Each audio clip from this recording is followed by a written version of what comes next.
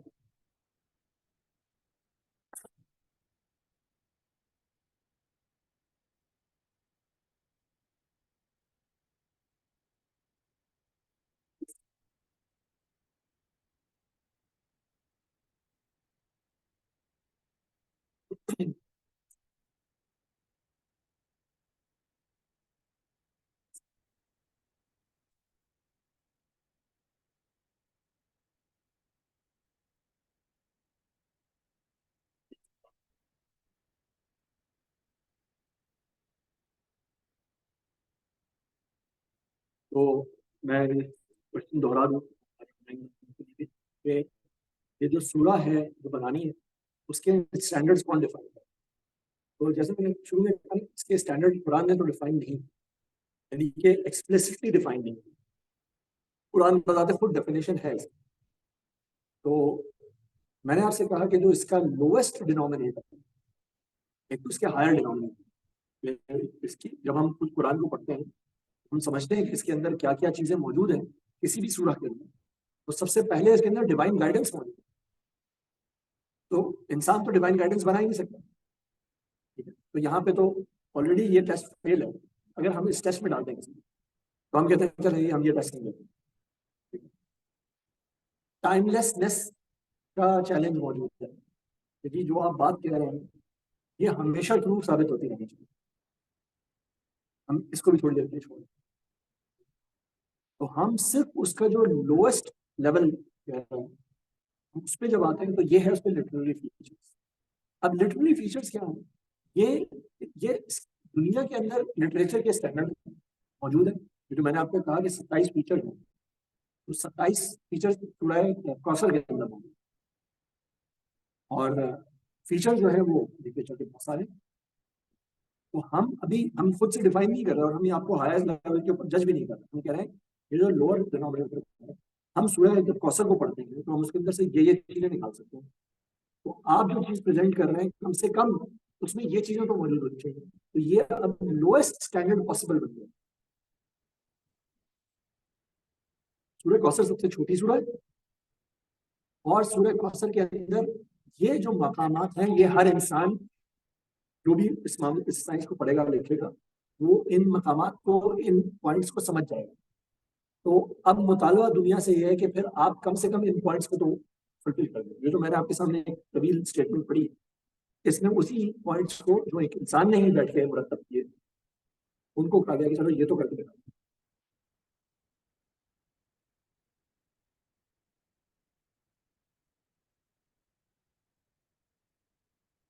اچھا، ایک کوشچن میں کر دیتا ہوں. دیکھیں جو لٹریچر ہوتا ہے اب اس کے اندر جو رائٹر ہوتا ہے اس کی کچھ یونیکنس تو آ ہی جاتی ہے. مطلب غالب کا کلام بھی تو غالب کا ہی کلام ہے نا، کوئی اور تو نہیں بنا سکتا. شیکسپیئر کا ناول تو شیکسپیئر کا ہی ناول ہے، کوئی اور تو نہیں بنا سکتا. تو ایگزیکٹلی اگر معاذ اللہ ثم معاذ اللہ ثم معاذ اللہ یہ کلام نبی کریم صلی اللہ علیہ وسلم نے بنایا ہوتا تو بھی اس کو بھی ریپلیکیٹ نہیں کیا جا سکتا.